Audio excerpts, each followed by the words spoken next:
పొన్నూరు నియోజకవర్గం మామిళ్ళపల్లె నిత్యం వార్తల్లో వస్తూ ఉంది ఈ మధ్యకాలంలో. అక్కడ మొక్కజొన్న రైతులు న్యాయం చేయమని అడిగినందుకు వాళ్ళ మీద మళ్ళీ వాళ్ళకి అన్యాయం చేసి, వాళ్ళ మీద దాడులు చేసి, వాళ్ళ మీద కేసులు పెట్టి, పరామర్శించడం కోసం వెళ్తున్న వైసీపీ నాయకుల మీద ఏ విధంగా పోలీసుల ప్రవర్తన ఉందో మనం చూస్తూనే ఉన్నాం. వరుస పెట్టి మాజీ మంత్రి జోగి రమేష్ గారు వెళ్తే ఏ విధంగా ఆయనతో పోలీసులు ప్రవర్తించారో అనేది అన్ని విజువల్ చూసాం. చివరికి ఆ నియోజకవర్గ ఇన్ఛార్జ్ అంబటి మురళి మీద ఇంకా దాడి చేశారనే ఫోటోలు చూసాం. ఇట్లా జూపిడి ప్రభాకర్ గారు వెళ్తే ఎట్లా చేశారో చూసాం. వరిపుటి అశోక్ బాబు గారు వెళ్తే ఎట్లా చేశారో చూసాం. అసలు మామిళ్ళపల్లి అనే ఊరిలో వైఎస్ఆర్ కాంగ్రెస్ పార్టీ వాళ్ళని అడిగే పెట్టని ఎట్లా అక్కడ బాధితులుగా మారిన రైతులను పరామర్శకు వెళ్ళిన ఎవరిని వెళ్ళనివ్వడం లేదు. దీని మీద జగన్మోహన్ రెడ్డి గారు కూడా ట్వీట్ చేశారు. అక్కడ కాపు రైతులు వాళ్ళ మీద ఎందుకు ఇంత కక్ష కట్టారు, ఎందుకు అక్కడ ఎమ్మెల్యేకి ఇంత కక్ష, ఎందుకు ఈ విధంగా ప్రవర్తిస్తూ ఉన్నారు, న్యాయం చేయమని అడిగినందుకు రైతులకు అంత అన్యాయం చేస్తారా, ఇంత నియంతృత్వమా, ఇంత దుర్మార్గమా అని ఆయన కూడా అంశం మీద ట్వీట్ చేశారు. అండ్ ఈ పోలీసుల చేతిలో దాష్టికానికి గురైనటువంటి వైసీపీ నేతలు కాన్సర్న్ ఎస్ఐల మీద, సీఐల మీద చర్యలు తీసుకుంటాం అది ఇది అని చెప్పి వాళ్ళు స్టేట్మెంట్ ఇచ్చారు. ఈ మొత్తం ఎపిసోడ్ను గమనించిన తర్వాత ఒకటే అనిపించింది, మరి ఇప్పుడు ఇంత జరుగుతూ ఉంటే జగన్మోహన్ రెడ్డి గారు చలో మామిళ్ళపల్లి అని చెప్పి నేరుగా స్వయాన ఆయనే రావచ్చు కదా.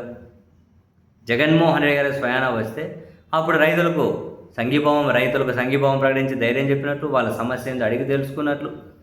జగన్ వస్తే చూద్దాం పోలీసులు ఎలా అడ్డుకుంటారు, ఏ విధంగా అడ్డుకుంటారు, రానిస్తారా రానియరా, ఎంతకాలం అని చెప్పి వాళ్ళ నేతలు వెళ్ళాలి, పోలీసుల చేతిలో బాధితులుగా మారాలి.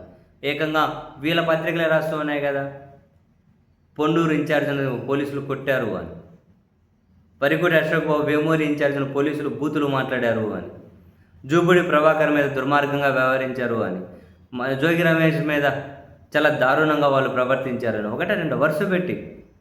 మరి ఇన్ని జరుగుతూ ఉన్నప్పుడు జగన్మోహన్ రెడ్డి గారు లైన్లోకి వస్తే తనే చాలా మామిళ్ళపల్లి అని చెప్పి జగన్ గారు అక్కడికి వెళ్ళి రైతులకు సంఘీభావం ప్రకటించి వాళ్ళకి అండగా తాను నిలబడితే మరి అప్పుడు పోలీసులు ఏది ఎట్లుంటుంది? అప్పుడు ఇంకా ఈ ఎపిసోడ్కి ఫుల్ స్టాప్ అయితే పడిపోతుంది కదా.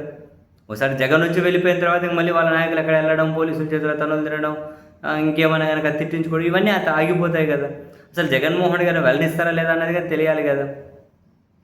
వెళ్ళకపోతే జగన్ పర్యటన అడ్డుకుంటే అప్పుడు ఇంకా న్యాయస్థానంలో అది పెద్ద ఎపిసోడ్ అవుతుంది కదా. మరి ఇప్పుడు జగన్ ఇమీడియట్గా పిలిపివ్వచ్చు కదా చలో మామిళ్ళపల్లి అని జనరల్గా. బట్ దాని చుట్టూ ఏమైనా కాంప్లికేషన్స్ ఉన్నాయా అన్న విషయం తెలియదు. కానీ వైసీపీ నేతలు ఇంత అవమానాలకు గురవుతూ ఉంటే, దాడులు బూతులకు గురవుతూ ఉంటే, ఎవరిని రైతుల దగ్గరికి వెళ్ళనివ్వడం లేదు అంటే జగన్మోహన్ రెడ్డి గారిని రానియండి, జగన్మోహన్ రెడ్డి గారు పిలిపివ్వనియండి చలో మామిళ్ళపల్లి అని. అప్పుడు రాజకీయం ఎట్లుంటుందో చూద్దాం కదా.